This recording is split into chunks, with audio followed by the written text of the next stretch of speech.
So first off, thank you everyone for coming tonight. I am Amanda.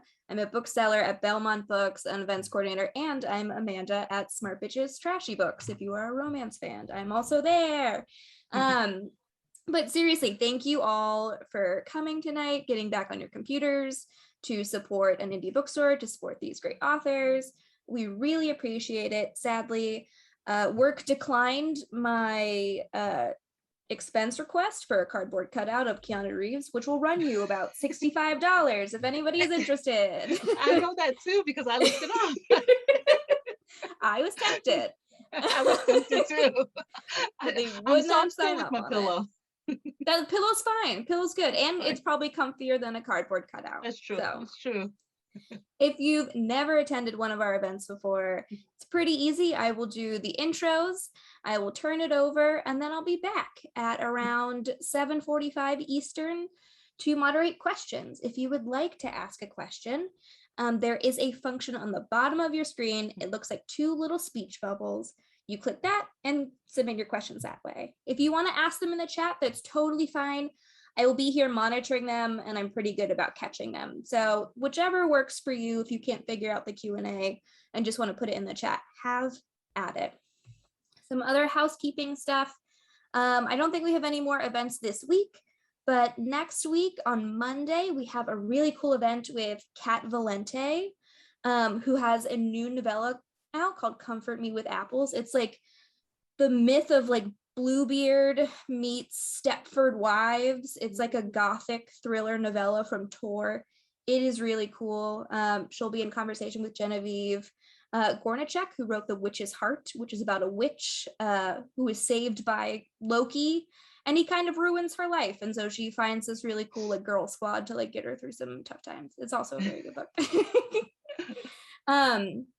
And we have some other like literary fiction events next week. So I think we have a fuller calendar next week. Also, a little plug for Kwana's book, How to Marry Keanu Reeves in 90 Days. If you order from Belmont Books, we have two amazing postcards that are beautiful and signed book plates. So you will get a signed book plate with your book. And Mary's got. Thank you, Mary. You're so together. I'm like, I should have my postcards in front of me. I'm not together. All right. No, you're good. You don't need to do anything but be here and be chatty. And so yes, we have plenty of postcards and signed book plates, so you will get those with your order. We do ship throughout the US. If you are local to kind of the Boston, Cambridge, Belmont area in Massachusetts, we offer contactless curbside pickup if you're not comfortable going in stores. If you are, we are also open for browsing, so you can come in and poke around a bookstore if you see fit. I'm going to introduce the authors, and then we will turn it over to them for about 40-ish minutes. We will start with our moderator tonight, Mary Pauline Lowry, who is a native of Austin, Texas, and the author of the Roxy Letters. She received her MFA from Boise State University.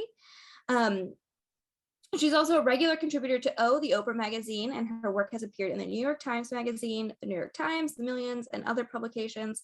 The reason why we selected Mary is because the first time I met Mary, she was very unabashed about her love for Keanu Reeves.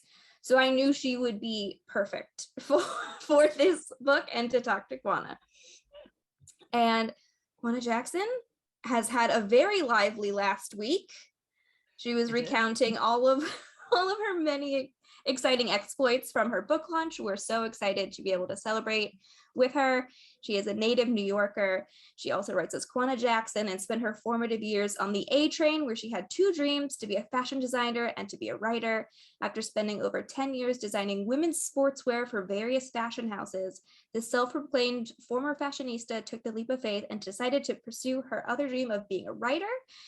A longtime advocate for diversity and equality, she's a mother of now young adult twins, which is wild. She currently lives in a suburb of New York with her husband. All right, Mary and Kwana, I'm going to turn it over to both of you, and I will be back in a little bit. Thank you so much. See you soon. Juana, I'm so excited to be here to talk to you about how to marry Keanu Reeves in 90 days. And I was lucky enough to get an advanced reading copy, which all of my friends are very jealous of. And Thank you so much. it was a thrill to read it. But I'm wondering if you could talk a little bit just about the novel, give us a little elevator pitch, or tell us a little bit about it for those people who haven't read it yet. Oh, thank you. Well, first of all, thank you. And I'm thrilled to be here talking to you. Well, just to say, can people see? Look, it's I can moving. see it. Can you see Aw. it? Yeah. I'm thrilled to have yours, and I've started it, and I'm like, oh, we have so much to talk about because I'm loving your book and your style. And I'm like, Roxy and Everett, oh, totally have my heart already. I'm like cracking up and loving it. So I'm like, I feel like we have a lot in common with our styles and the way we see things. So this is going to be fun. Let's see, elevator pitch. I'm horrible at elevator pitches, but this book has a funny beginning and story because people are always asking me why Keanu, and it's hilarious because my husband's uncle from Georgia, who's in his 80s, and he doesn't quite say Keanu properly, though he knows how to say John Wick perfectly fine. But he's like, Keanu, why is she picking Keanu? And I was like, well, it had to be Keanu because pre-pandemic, right at the end of 2019, I saw a tweet that said the next Matrix and the next John Wick were slated to come out on the same day. And which is, I don't know how they were going to do it, but that was the plan, to do this like grand come out on the same day. And the world probably was going to stop. And it was going to be like, whoo, Keanu Day. So when I saw this tweet, which is very Quana procrastination, if she's not, watching K-dramas or something like that and not writing, she's on Twitter. So if it's in my head, it's coming out my Twitter fingers. So I said, note to self, don't put out your book on Keanu Day unless it's that How to Marry Keanu Reeves in 90 Days rom-com. And I hit send. And when I did that, people were like, I'd read that. And I was like, oh, I think I might have did something. And that's pretty much how the book came about. So you made like a great joke on Twitter and you got immediate feedback from readers that this was a book that they were craving. Yep, exactly what happened. That is exactly what happened when I did it. I was like, ooh, what did I do? And it sort of grabbed me when I did it. Like I felt like, oh shoot, maybe I shouldn't have done it, but maybe I really did do something good. It was scary. Like, and when as a writer, when you get that scary feeling, it's both bad and good. If you feel that way, maybe it might be a good idea. And that's how I felt. And the next day, it still kind of stuck with me. And I spoke to my mother that morning. She called me, as we do with our sort of daily check-ins. And I said to her, she's like, what are you up to? I was like, well, this thing I did on Twitter, and she sort of knows Twitter, so sort of doesn't. My mother's slightly Twitter famous. She doesn't have any real social media, but she loves it when her kids tweet about her. She's sort of like, put it on the Twitter, put it on the Facebook, is what she says. And I told her about it, and she said, oh, I was just watching Keanu watching John Wick on the Netflix. She says the Netflix the night before. And I said, oh, of course she was, because she's a huge Keanu fan. And that sort of solidified it. And then I told my daughter, she loves him. I told my friend, she loves him. And he's so just intergenerational that I was like, this is just too good to be true. And when I told my agent, he yelled at me about putting ideas out on Twitter. He didn't yell at me, but he sort of said, well, what did I tell you about putting your ideas out on Twitter? He said, now you've got to write me up something. And I was like, oh, so, okay. And was he chastising you because he didn't want someone else to steal your amazing idea? Or like, what was his don't put your ideas on Twitter? He was sort of saying, rationale? he was a little bit of that, because he was like, well, now you put it out there. So if you don't do it, somebody else just might, because he thought it was a really good idea. He thought it was very funny. And he's like, yeah, people said people would read it. He said, that's a funny idea. It sounds like a great rom-com. And it sounds like it sounds like something you would write. So write it. That's what he said. Now that you've said it, do it. So what was your personal first encounter with Keanu Reeves where you remember thinking like, oh my gosh, this actor means something to me? I feel like everything I've seen him in throughout the years, he's always struck me as not only fascinating, but hot. and comforting and just sort of just like it, you know? There's never been any sort of thing where I'm like, I'm not so into him. You know what I mean? Anything I've seen him in, I remember seeing him in Dangerous Liaisons, liking him in there very much. Like thought he was great. I loved him in A Walk in the Clouds. I could like, there's never a time I won't stop and watch A Walk in the Clouds. He's swoony in that. Speed will forever have my heart, no matter if it comes on anywhere at any point. It could be the beginning, the middle, the end. I'm watching the rest of it. If it's a Keanu movie at any point, and if it's on TV, I'm usually watching it. And there's not many movies that are actors where you could say that. I'm trying to think where I don't, you know how you're flipping the channels and there are certain movies that you always stop. And I think a Keanu movie is one of those that I will always stop. There's some that I will just keep going. There is, I want to say I won't say Will Smith is that actor, no, but there's one movie that Will Smith is in, but I think it's just the movie, and it's Independence Day. And I think that's just a great movie. Independence Day is one movie that I will always watch. But there's something but about Keanu movies Keanu. always will get me. And it doesn't matter if it's John Wick, it doesn't matter if it's The Matrix, it doesn't matter if it's Speed, I'm gonna watch it. We're gonna just stop and that's it. And he's almost like a cultural symbol at this point. And if you had to say, you know, what is he a symbol of? Because Bethany Lou in your book, she always says like Keanu is the one. And in your book, Keanu is like a go with the flow. And he sort of means something to her. And what is it that he means to her? Like, she's never met him, but she's decided that her goal in life is to find him, break up his engagement, and get him to marry her. But why Keanu? You know, why not Chris Evans or Jason Momoa or Michael B. Jordan, these other actors that she encounters on her journey? Like, what is it about the spirit of Keanu? That's perfect. See, that question is perfect because it's the spirit of Keanu. And those actors that you said are all fantastic. They're all fantastic. And as my late grandmother would say, it's like they could park their slippers by my bed anytime. It's what my grandmother used to say. Grandma, about a lot of, yes. She did. She used to, she would have crushes on certain singers or whatever. And they could be certain singers from her era or certain singers from maybe, her grandchildren's era. And if they were like cute guys or whatever, she would say these little things like, he can park his slippers by my bed anytime. But Keanu really is that actor, I think, that embodies this spirit that others may not, that is sort of this steadiness. And it might not be the characters he portrays, but it's this way that he has about him. When you hear people tell stories about him, they're all with a certain amount of goodness and just sort of everymanness that I've been thinking about it the more as I guess it sort of came out in the story where I didn't really process it so much, but as I've been talking about it, it's more of this sort of people can see themselves in him and he sort of mirrors it back in his behaviors. Mm-hmm. Sort of this goodness that it's like a humbleness, I sort of said it like, there before the grace go I. He does these things that are just very everyman. There was a picture going around and it's like, people say, well, what's the big deal? But I guess it is a big deal where he's just carrying equipment up the stairs.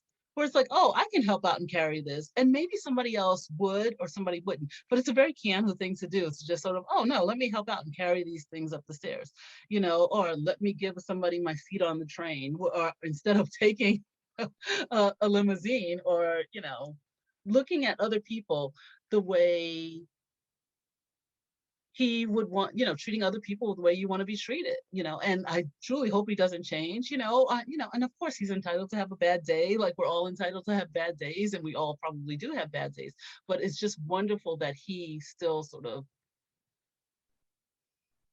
has this groundedness. Yes, that, we're not seeing much in the world, and we're not even seeing it right now in the world in just regular folks, which is a horrible thing. It's really a sad thing that we're, even, regular, you, me, and everybody else lately are, aspiring to be, Instagram, TikTok famous and whatever, and still you can't find Keanu anywhere. Yes, no, absolutely. He does seem very grounded, and he has had personal tragedy that I think makes Yeah. people able to relate to him and kind of feel like I sort of feel like I want to take care of him if I see a picture of sad Keanu or whatever. That's Like I true. want him to be happy. You want him to be happy. And then when he's sad, you're like, yeah, we all have tragedies. And then he picks himself back up and then he just keeps going on. It's like, yeah, that's him. And he's still just being his good old regular self. And so what was the process of researching and writing this novel like for you? It sounds like you were writing it during the pandemic. It was such a joy to read. I'm just wondering what it was like to draft it. It was both. It was very much a joy to do to rewatch and watch. Some for the first time. Very few. Most of it was me rewatching a lot of Keanu movies, that was fun. Not, too much of a hardship. It's like, yeah, I'll rewatch some Keanu movies. A few of them were for the first time, and that was, that was fun too. It was just like, to see some of his movies, some of his older movies, and to see him sort of grow up on the screen, that was exciting. And to relook at some things and see his range, that was great. 'Cause sometimes people are like, oh, he doesn't have so much range and I will fight anybody. I'm like, yes, he does. And I got to think, wow, he's pretty funny in certain ways where you wouldn't see. I enjoyed all of that. That was a pleasure.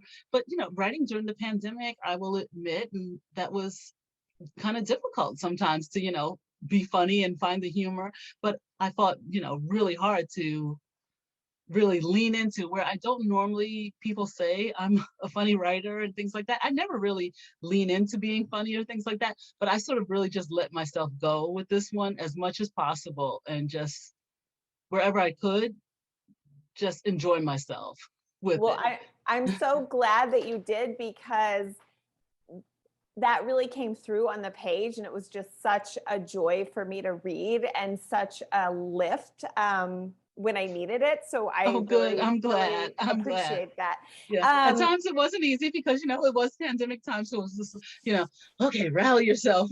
I'm still here in this office, same spot, watching seasons change out my window. So, that's hard, but I'm very happy. And it makes me really happy when I hear it from readers right now who have read it and say that. I feel really good about it. I'm like, oh, good. I did my job with that, because anybody who's happy from it, right now when there's not, too much happy news, I feel fantastic. I'm like, yay, Keanu. Yeah, I think comedy is so important because life is hard and we need it, especially right now. So I Thank want to you. ask you a few more questions about the book's protagonist, Bethany Lou. Let's talk about Bethany. Yeah, let's talk about Bethany. So Bethany is she's an artist. She describes herself as like the Black 1%, where she has a family that's able to sort of prop her up. So she's a little bit of a middle-aged Peter Pan. She is. I like that. She has like a fun, she's got like a fun and flirty vibe. She's in her 40s. She loves being single. She's pretty successful professionally. She's in demand. And one thing I noticed about her is she is constantly encountering micro and macro aggressions in her daily life as a Black woman. And she's developed this strategy for dealing with that she calls the CIU. And I was wondering if you could talk a little bit about Bethany's CIU, what that means and what her strategy is and why you came up with that particular coping mechanism. Oh, now I have to remember exactly what the CIU stands for. I can tell you. It's clueless, you can tell me exactly. Clueless, ignorant, or unbothered. Clueless, ignorant, or unbothered. That's okay. Thank you for giving me exactly the letters it stands for. Well, I can tell you the CIU, she sort of developed it over her years of being in a lot of situations the only Black woman in the room full of mostly Caucasian girls and boys. And I'm saying growing up in her schooling, being part of the Black 1%, because her father, in the book, her father is he's a financial advisor, very well off. So she's gone to private schools and things like that. And then, well, she's a smart woman, she's done well, but she's had lots of microaggressions, because you can be, no matter if you're rich and black, you're still black first, because people see your color first. And so she's had this issue to deal with. So she's learned from her white counterparts, a lot of girls in her schools, when things happen to her, to sort of play clueless or ignorant in a lot of situations. And that's a way to get over. It's sort of the when you're pulled over for a speeding ticket or something, it's like, I'm sorry, what are you talking about, officer? I don't know what you mean. And getting by that way in life in certain things. When, she's smart, she knows exactly what's going on. And it's not a coping mechanism, but it's a way to get by. A coping mechanism, yes, but it's a way to get by in life. And it's also a way to call certain women on things, where she's saying the women who use this, they're pretending to be ignorant, but they absolutely know what they're doing. And that's what she's calling them on. Great. I thought it was such an interesting and savvy way to deal with something that I would imagine to be very exhausting, particularly over time. It is exhausting. It is exhausting. And I really wanted to show that no matter if you have money or if you don't have money, there are times when people sometimes don't see you for what you really are. They are going to see your color first. I mean, Black women deal with this all the time. I've dealt with it. Not saying I'm a writer, not saying I have money, but it doesn't matter if you have money or not. It depends on the situations you're in, where people will sort of just look at you in one way. I can bring up the, Oprah Louis Vuitton incident, who has more money than Oprah, but there's, people are still going to look at her and see a Black woman first, and, and sort of, who are you? It's like a lady with enough money to buy out the store, but it doesn't matter. Yeah, absolutely. And at certain times you're exhausted, so you just don't want to speak up and fight this sort of race war. So you'll just pretend to be ignorant and flip the tables onto the other person and say, well, how about you sort of fight it? It's like, well, what do you mean? Well, what are you talking about? I'm sorry, I don't know what you mean. And she would use that to turn the tables and flip it to the other person. And maybe if they don't want to fight it, then it's over. So playing dumb for her was just a very effective way to manage these like constant and exhausting microaggressions. Yes. So Lou, or Bethany Lou, she struggles with artist block, and throughout the book she's kind of working on how to get through that and how to do her work. And you're such a prolific Can you tell author. that I was a writer maybe struggling when I decided to bring that up? Yeah, so that's what I'm interested in. You're such a prolific author. You've written the Unconventional Bride series, the Creative Heart series, and others. And so when I look at what you've written, I immediately think like, oh, well, of course, Kwana's never had any trouble with any sort of writer's block. Like, it's obvious. All you have to do is like look at her list of published works. So I just want to know if there was any real life inspiration for that, or of course. I mean, I'm sure there are writers who don't struggle with writer's block. I just don't know them. I'm like, is it Joanne? I live in this pop culture world very much like Bethany Lou a little bit. She's so a little bit Kwana, but it's like Joanne the scammer. I'm like, I don't know that emotion. I live with writer's block all the time, and I think writer's block is also a code word for like writer's fear a little. It's like another name for writer's fear, and I think that's what Bethany Lou was dealing with a lot, was this fear, and I live with that all the time. It's like I don't have any block when it comes to ideas, but every day when I have to face the screen, there's a block for a very long time, and it can go on for days and days and days. It's sort of a word block, maybe, So maybe not an idea block, but definitely a writer's block. And it's, I don't know many writers who don't deal with that sort of fear of the next word, the next paragraph, the next whatever. And It's a scary thing. How do you push through that fear? Because obviously you say you have it and you get it, but then, you make it through to the wonderful product, and like deadlines. Deadlines help. Okay. Deadlines and needing to get paid. I'm trying to remember the quote, but I can't. I think it's a quote, and I don't remember where it came from, but it's something along the lines of desperation breeds creativity, and it's very true. It's like, this is my job now. So I very much, I get that anxiety, I get that fear, but as it gets closer and closer to my deadline and things like that, it's like, oh, I have to do it. It's like, okay, so this really is my job.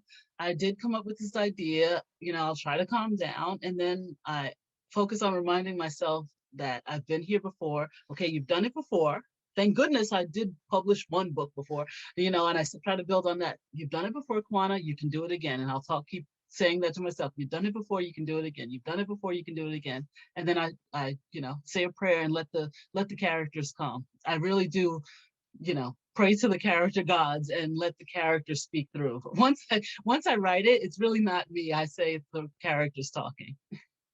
So to talk about the characters in this book, as I mentioned, like we have cameos from Chris Evans, we have cameos from Jason Momoa, we have a cameo from Michael B. Jordan and Lisa Bonet, who's Jason Momoa's wife. And I was wondering, like, how did you research them for those scenes, or did those characters kind of come to you? Like, how did you write them into the novel? They really just kind of came with the story. Wherever the story was going is where the characters sort of showed up. They were all characters that I really wanted to write and loved, but it was really sort of Bethany and True guiding the story. So it was like, it wasn't as calculated as that, research, and it was sort of where they wanted the characters to go. And it wasn't like, I absolutely have to have this one and that one. It was just who seemed to be logical to go with the story. I mean, they were characters that I definitely loved. And I do have, I don't want to give too much away, but there is a running thing that has been going on my head. The whole Lisa Bonet thing is like, I mean, she just seems to be the most fortunate woman in the world. So I kind of did want to do a little something with her, because it's like, come on, tell us your secret, lady. Yeah, like what skeletons are in the closet, or are you sad at night ever, or are you just a witch? Happy? Yeah, I just want to know, is she a witch? Like, how? She's two of the most wonderful, gorgeous, most fascinating men in the world, and both those men seem to get along. I don't understand it.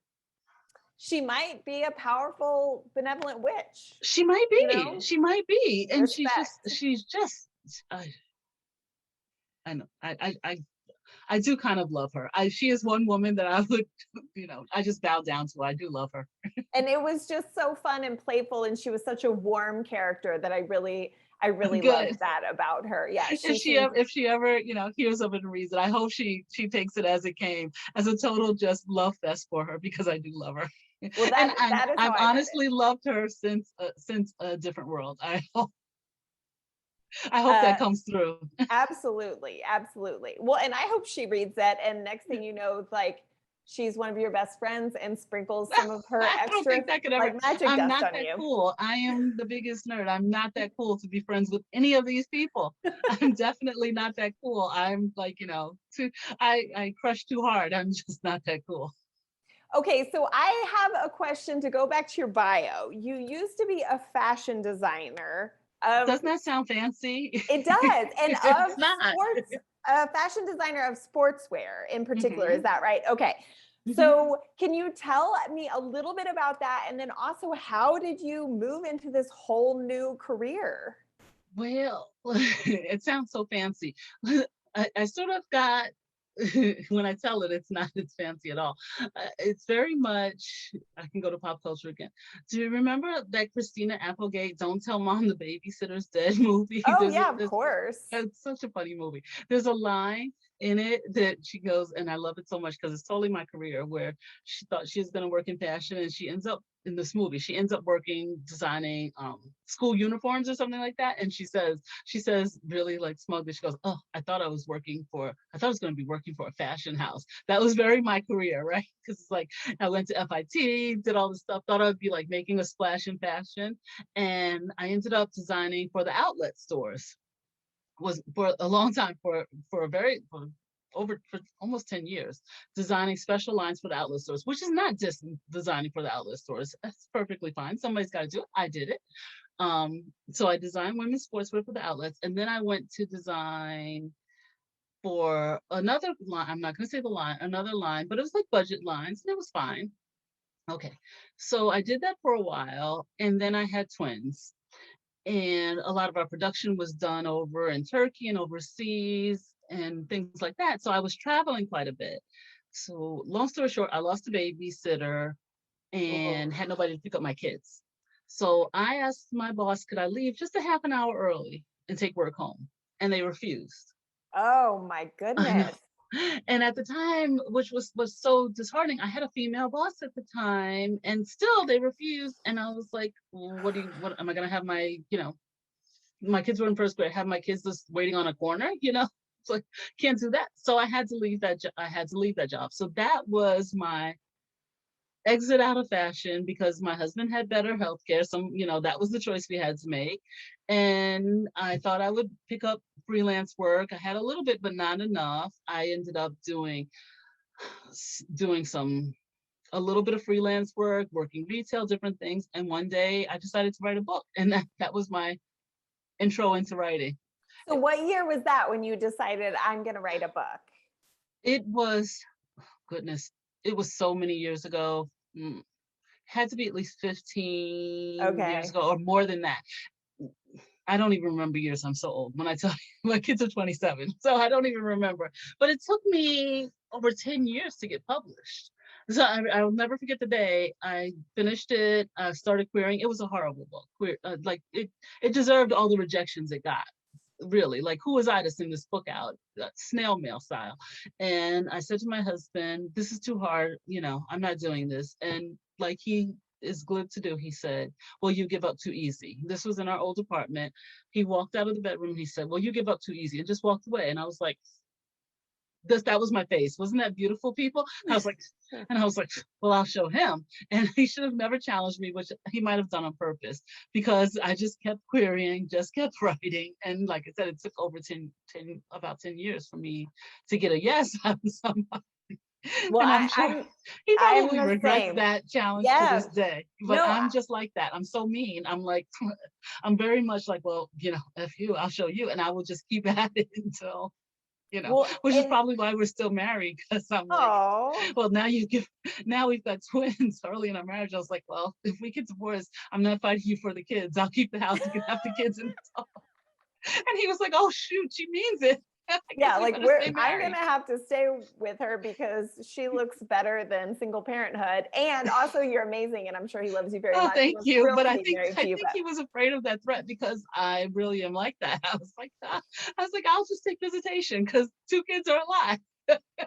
But what I hear you saying is that sometimes getting to publication, it takes a real journey, and it takes like a lot of stubbornness and dedication. Yes. I tell everyone this. Know that, there are some wonderful overnight successes, but it really, I tell all my friends, please do not be afraid of rejection. And rejection totally hurts. It really does.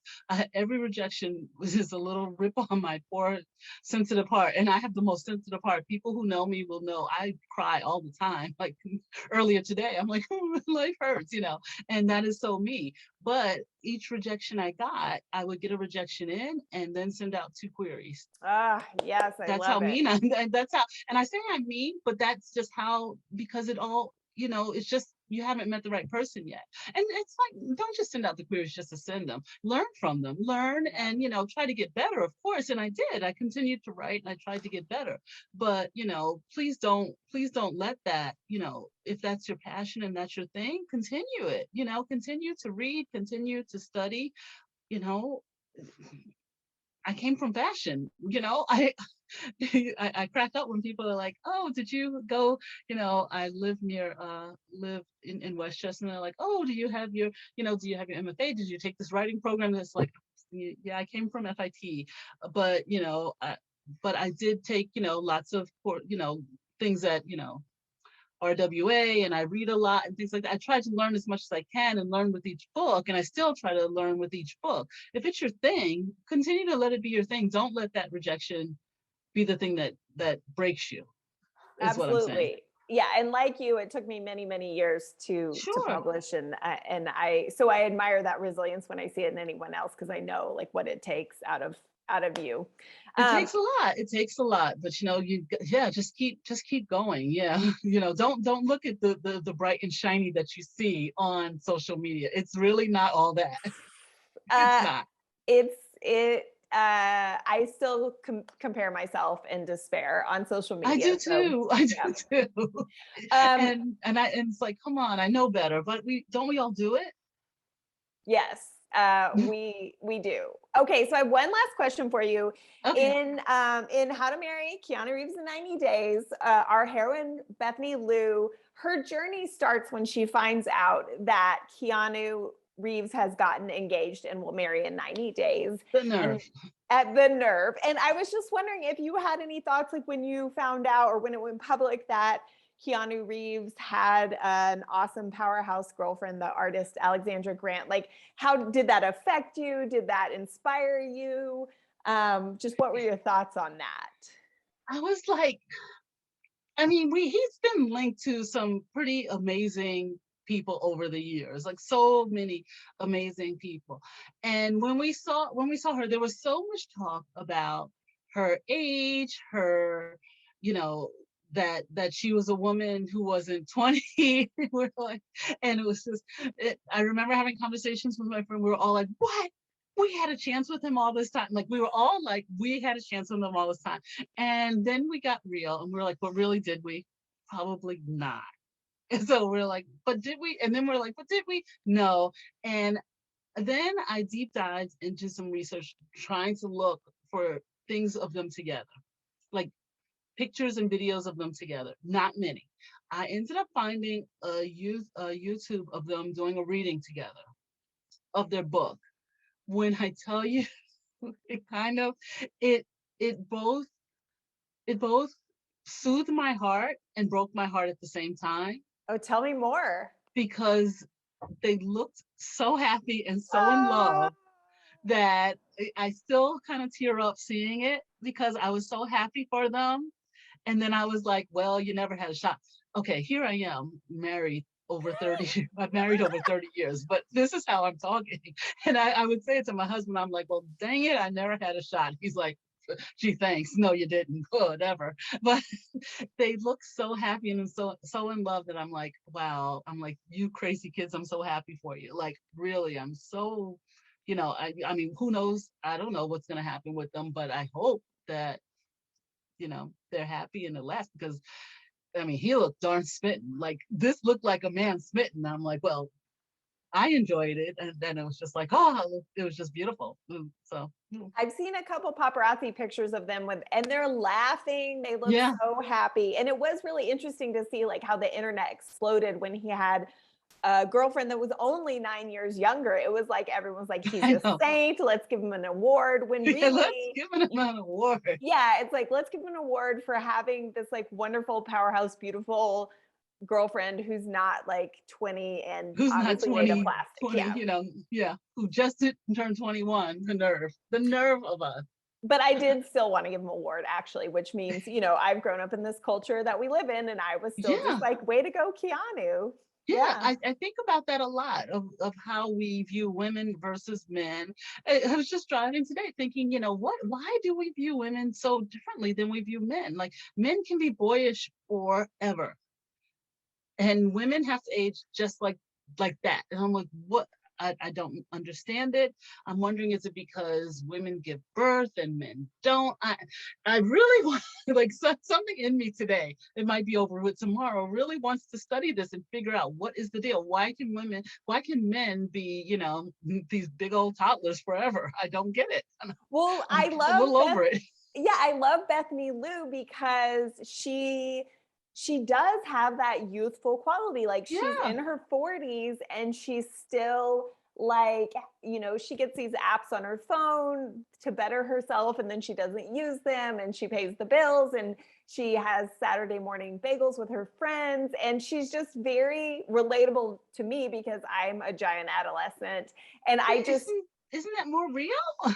I crave more stories like this about women who are technically middle-aged but still have a youthful spirit. And so I'm just very grateful to you for writing Bethany and thank you so much. Her two best friends. That. Yeah. I appreciate that because they're, even though I'm a mother and now, thank goodness, not thank goodness, I knock wood, I hope my kids are okay. But it's sort of, my husband and I both say, we're like, every day we're now in our 50s, goodness, I'm over 50 now, but I'm like, I do not know what I'm doing. Just because you're a certain age doesn't mean you have it all together, and why do you have to be a certain age and have it together? There's so many times I'm like, I don't get it. I don't know what I'm doing. And I feel bad because I feel like I'm grateful to my mother because I feel like I put so much pressure on this poor woman when I was younger to have had it all together. And you know how you blamed your mother for so many things? And as I talk to her now, I'm like, oh, I should give her so much more credit because, and she was my mother had me very young. I'm like, oh, poor thing. I really did put too much on, we put so much on adults, but now that I am supposedly an adult, how much do adults have it together? We're all just trying to get through. So I'm glad you like that in Bethany Liu. Yeah, it was amazing. And I also just like a rom-com heroine that is a little older. Many rom-com heroines, I read a lot of rom-coms, are like, in their late 20s or early 30s. So it was just refreshing to see someone a little older. Thank you. And do you have like 3 favorite Keanu movies? Let's say you could only watch 3 Keanu movies for the rest of your life. What 3 would you pick? 3 for the rest of my life. Oh, 3 forever. Okay.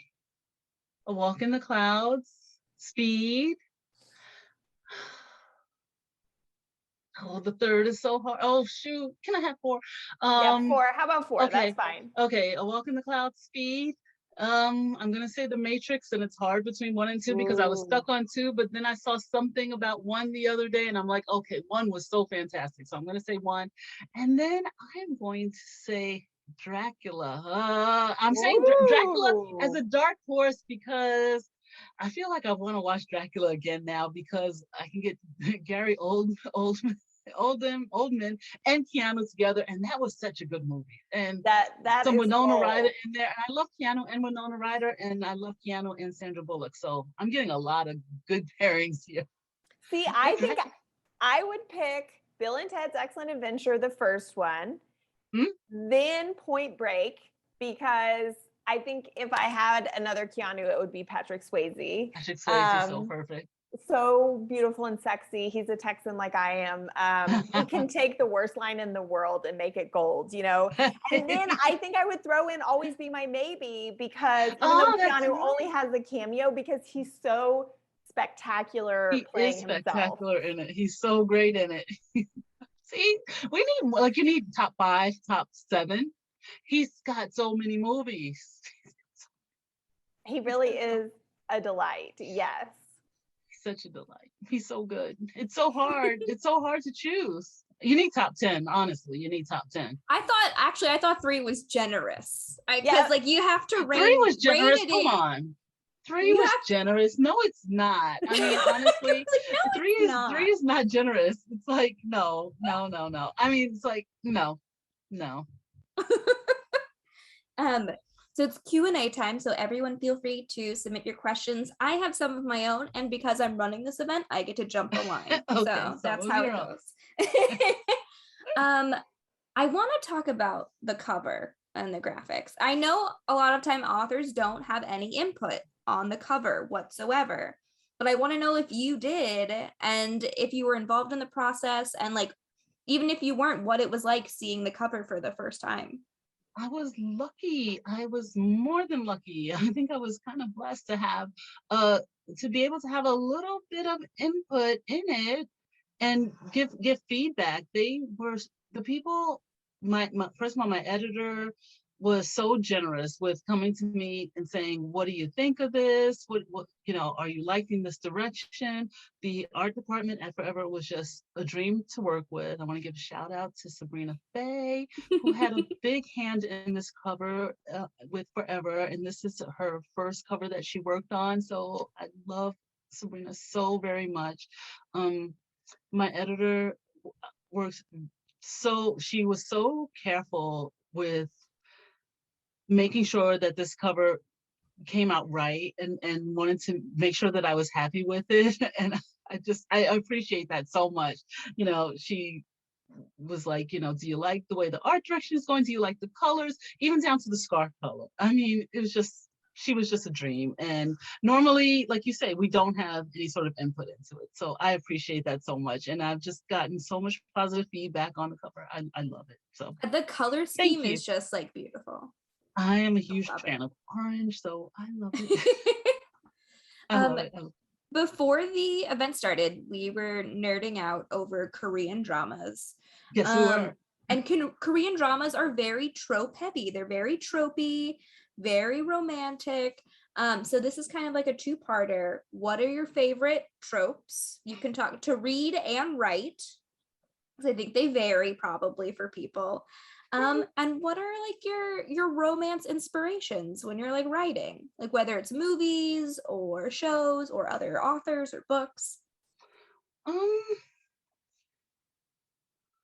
Look at me, my brain just did like this because it just went left, because it seems like every conversation I have, and this, I'm gonna blame this on one of my Gemini twins, because I'm such a Gemini. Oh, So Gemini. everything switches Ooh. at any moment. Ooh. My answers will change. So you're gonna get what you get with me at any second.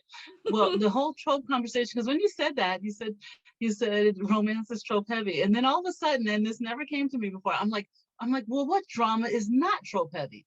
That's a question I'm going to throw back at the audience. I don't know, and it never happened to me before. I don't know what's not trope heavy, and that's just a rhetorical question for everybody to think about, or not. I don't know if rhetorical's right, but let's all think about that overnight. There's tropes everywhere. Yes, you are completely there are right. tropes everywhere, so I'm trying to figure that out. But what tropes do some of my I enjoy all tropes. I'm trying to figure out what are my favorites. I'm probably going to say friends to lovers, because I think I might do that a lot. So I think I may be heavy into friends to lovers, but I also like enemies to lovers. But I think I probably write friends to lovers a little more. So let's just say that might be my favorite. And I didn't know it, but now my writing shows that it is. But I also like enemies to lovers, and they're probably both sides of the same coin. But I just like a lot of banter. I like a lot of dialogue, and I like to argue a lot. So I think both of those give me a chance to talk a lot and argue a lot. So I enjoyed those. And inspirations for me, I think my inspiration probably comes from anywhere. And it comes from whatever is happening in the atmosphere at the time. Probably what I'm watching, or what I'm reading, or what I'm seeing in front of me, sort of like the tweet. Like Keanu sort of happened through this week. That's what happens. I could be driving. I get a lot of inspiration while I'm driving, which is probably while something's playing on my, playlist. Or if I'm watching a drama, I'll get a lot of, inspiration from some K-drama I'm watching, or what's on TV. Or it could just be a commercial. I get them from everywhere. I got, for my Unconventional Bride series, I got inspiration from an article that said a woman was marrying herself, and that's how I came up with the story of To Me I Wed. It's just, it comes from all sorts of spots. Now, if for some terrible reason you could not have used Keanu, what would have been your second choice? I don't know. You're like, I put it all on Keanu. Keanu or bust here. It kind of was. It kind of was Keanu or bust. I don't know. My heart just stops. I really don't know. You're like, no, Keanu. Yeah, I really don't know. I'm trying to figure out, isn't this a horrible thing to say? I'm trying to look at this, what this year would have been. I don't think it's horrible. I feel like you were just so confident. Yeah, I think that you were so confident in the idea. I wrote that tweet, and my agent, I wrote that tweet, and it was all Keanu, kind of like that. And the way it happened was so just, had to be Keanu, and it had to be that tweet, had to be that sort of thing, and it happened so fast.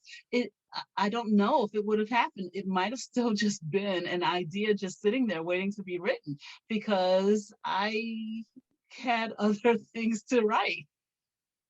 So it might have still just be sitting to write, and there might have been another book written in its place.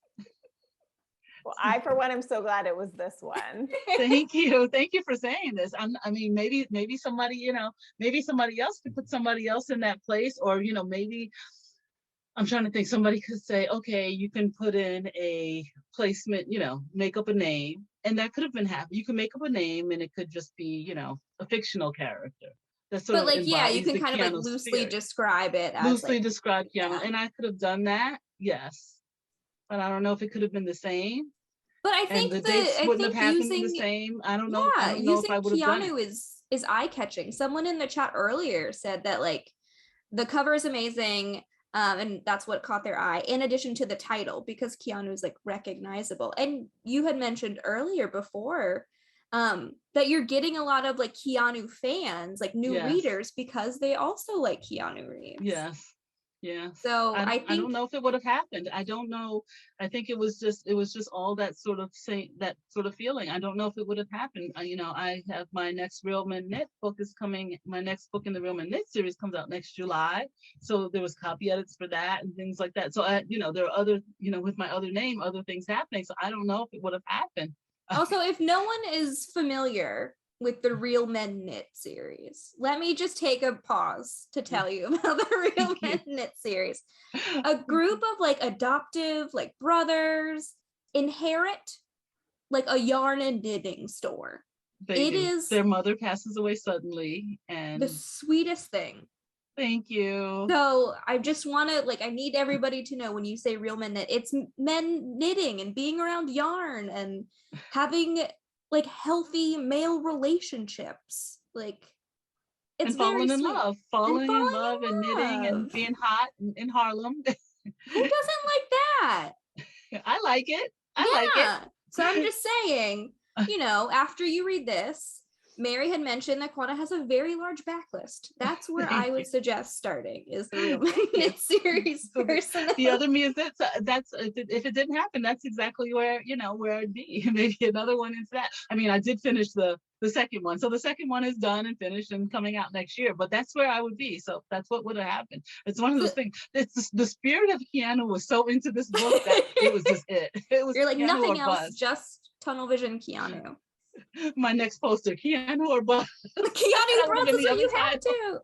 Keanu or bust, lose on a rocket ship. Well, I don't know, have like Bethany on the side of the road, hitchhiking with a sign that says Keanu or bust. Keanu or bust. That's a cute poster. I'm just saying, that's a cute movie poster. I'm putting it out there. Putting it out there. I don't know who's playing it, but it's a really hot movie poster. Now, you mentioned that Real Men Knit 2 is the next book coming out. Do you have anything after that? Like, what is next for you? Well, next is July 22. It's called Not Again, and that's coming out. Is the next in the series. That's Lucas's story. And then I don't know what's next. I'm back on the proposal train.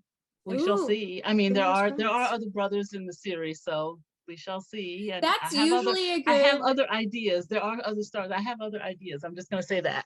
For a romance author, when in doubt, just throw another secret long lost brother or cousin or sibling in it, and you've got the next book. There are next books. I'm not saying yet. I'm gonna send them. Okay. I won't have my agent yell at me. What did I tell you about blurting out your ideas? I'm not going to get yelled at again. No. And also, as a writer, you have 2 books coming out. I'm not going to ask you. I would never ask you what's next because I'm just sitting here being like, how does she do it? The ideas, I have a bulletin board of ideas. The ideas, like I say, the ideas aren't the thing. It's the execution. It's like execution is There was the part. The tweet going around today. It's like, oh God, like someone just informed me that to be a writer, you actually have to write a book. That's like, yeah. I wish I had known that part. That's like the what part. horror is that? That's the rub. It's like you have to actually write a book. What are words? You have to put words together. It's not. I also love that you had referenced Joan the scammer. Joanne, I love Joanne. The phrase "I'm a messy bitch who lives for drama" is something that I probably say on a weekly basis. Like if I hear someone gossiping at work, I'm like, what? Can I get into that? My favorite is I don't know that emotion. I don't know that. I love Joanne. So I want to wrap up.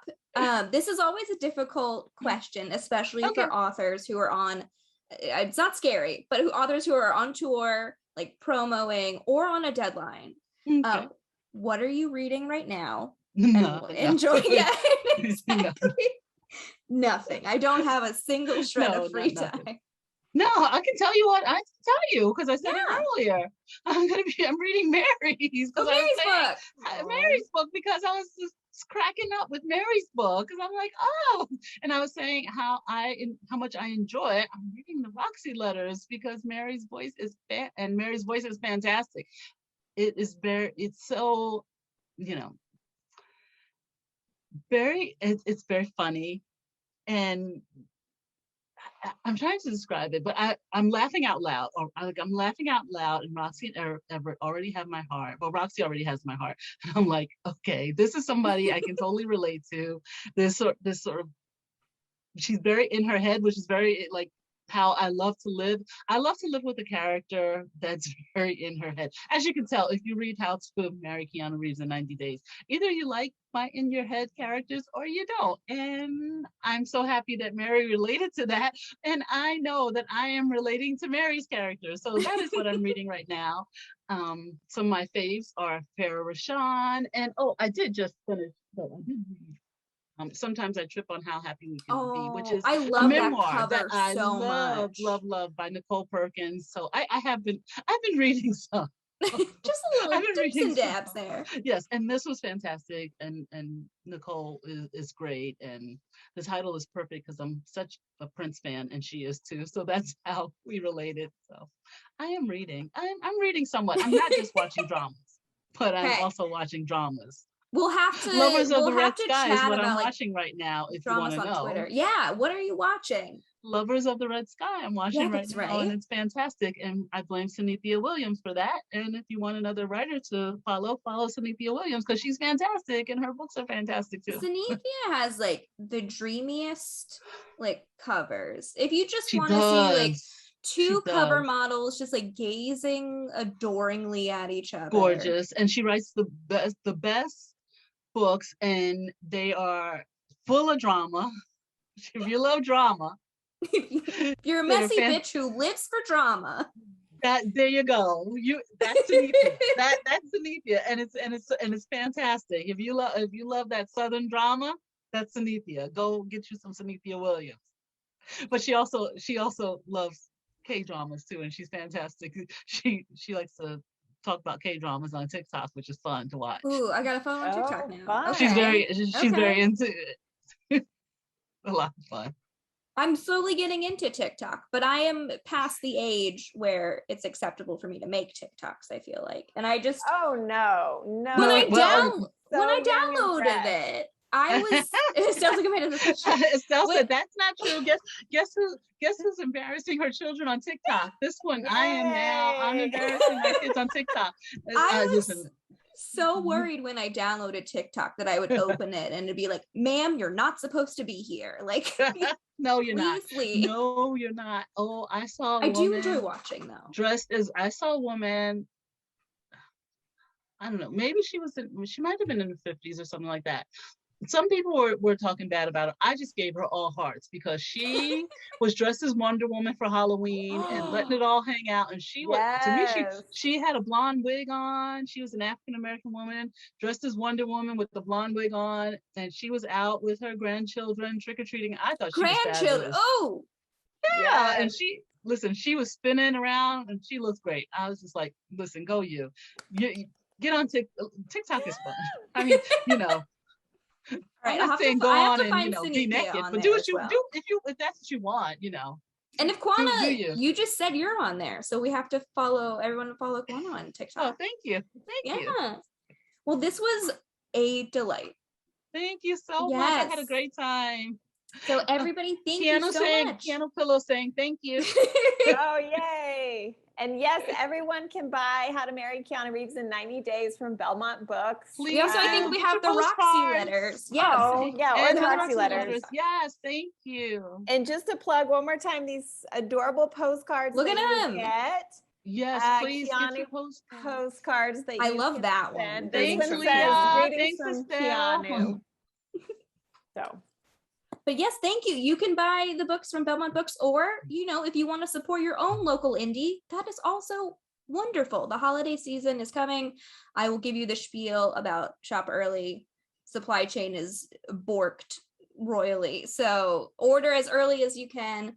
Order local, shop local. Small Business Saturday is coming out, I think the Saturday after Thanksgiving. So show some local businesses your support.